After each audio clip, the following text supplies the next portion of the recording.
The date is June 25, 1950. On the 38th parallel, there is movement. North Korean troops, supplied and advised by the Soviet Union, started the invasion of the South.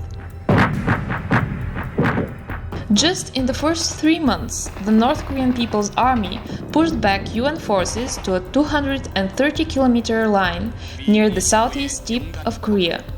The area, known as the Busan perimeter, was the last line of defense and the only part of the peninsula that the North never held. By 1951, there were almost 500,000 refugees in Busan, in addition to its original inhabitants. Most arrived only with the possessions they could carry.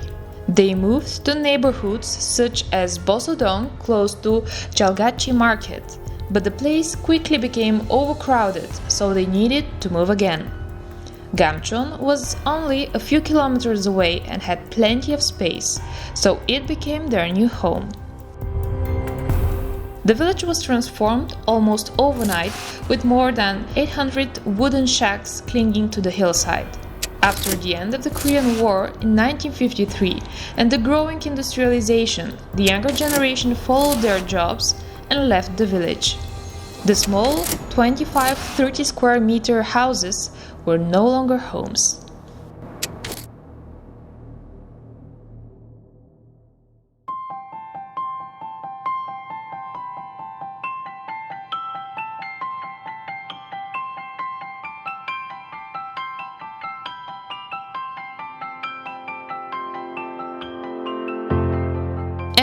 If Gamcheon was once a refugee camp, nowadays the beautiful village attracts more than 2 million tourists every year. With its steep hills and streets, twisted alleys, interesting galleries, deliciously scented street food, and countless places for unique photos for your social media, the village is a must-see destination if you visit Busan. As we enter the village, we meet with Jong-sun Sok, resident for 37 years now. With a smile on her face, she tells us the story behind the colors that made this place so unique. The colors are what they used to be in the old days. This village used to be full of shacks that made the view not that pleasant. That's why people started painting their houses, as well as their neighbors' houses with the leftover paint. The next family would paint their house in a different color, so all the colors mixed up and created this pastel view of the village.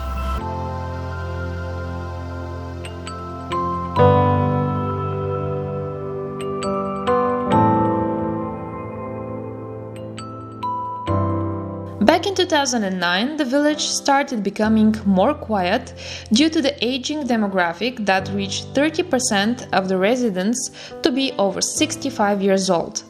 That's why the Ministry of Culture, Sports and Tourism stepped in with the Dreaming of Machu Picchu in Busan project. Renovations were made, artists were hired to paint murals, and 10 artworks were installed, some created with the assistance of the residents. A year later, the follow-up Miru Miru project added 12 more works, including alley paintings and path markers, perfectly suited to the project, as Miru means maze in Korean. These days, visitors can see trick art, sculpture, and even rooms or buildings remodeled around a singular art concept. There are also downfalls due to the great popularity of the village, such as the invasion of privacy. But we are working on solutions for this. An interesting fact is that there is no convenience store in the village. These kind of stores are run by corporations, so the profit doesn't go to the people in the town. Because of this, the city government made changes in the rules protecting the locals. Lately, the village community started producing revenue. We have annual sales of around 1.5 billion won, which is approximately 1.2 million US dollars.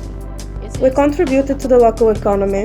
Now we have about 45 full-time employees and 120 part-timers. Some cafes are run by seniors, but some are run by younger people.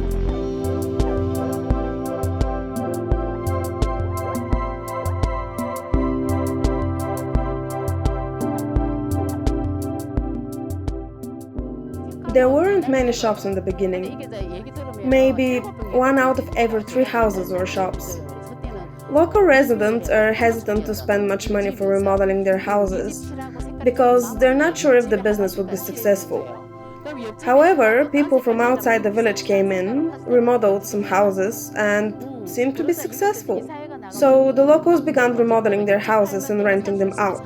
At some point, the outsiders started buying 2 or 3 houses and moved in. If you look at the streets, you won't find any franchise stores. The individuals here have their own products and stores. They don't have fees or anything.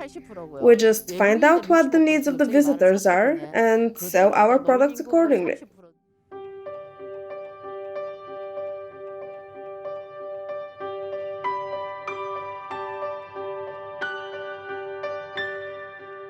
So, with a lot of hard work and with the help of the Korean government, the village was reborn as Busan's most colorful and artistic spot. You can see lots of murals and sculptures everywhere, and there are many artworks that demonstrate the history of the colorful hills. Nowadays, Gamcheon Cultural Village is the paradise for all Instagrammers. There are many famous photo spots that are hidden among the small alleys. But the little prince is what people take photos with the most. If you come here late, you might have to wait in line. Originally, he is a character in a book, but we have our own story about him. He came with a desert fox to rest for a bit, and now he is unable to leave mesmerized by the magnificent view. The story of the fish is similar. Fish don't swim alone, right?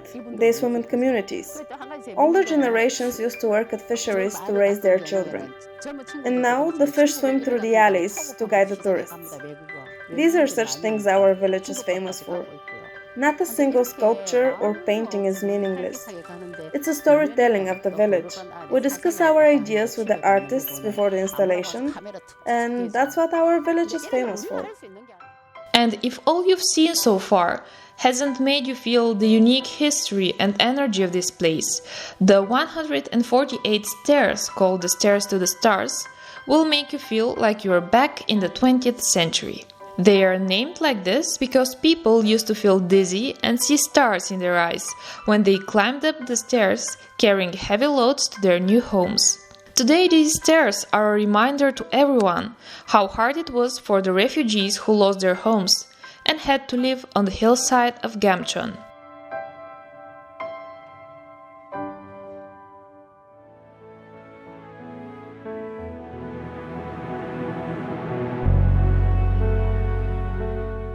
And before we leave this magical place, we talk with some more visitors that share with us their experience. I visited this place last April during the cherry blossom season. I think this is the best time to visit this village as you may see a combination of colorful buildings, blue skies, and colorful spring flowers. If I have to give some tips, they would be: first, be prepared to walk a lot and climb many stairs, so you might want to wear a convenient shoes during your trip. Second, be prepared to get lost in the labyrinth of alleys, as it is the best way to explore the village. And the last one, you might want to schedule at least 2 hours for your visit so you get the best of it.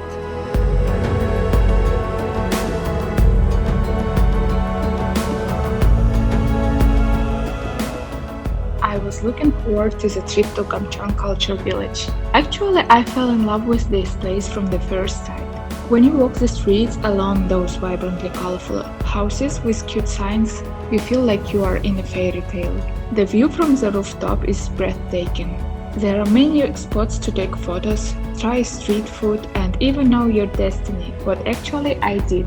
However, I didn't understand anything as it was written in Korean.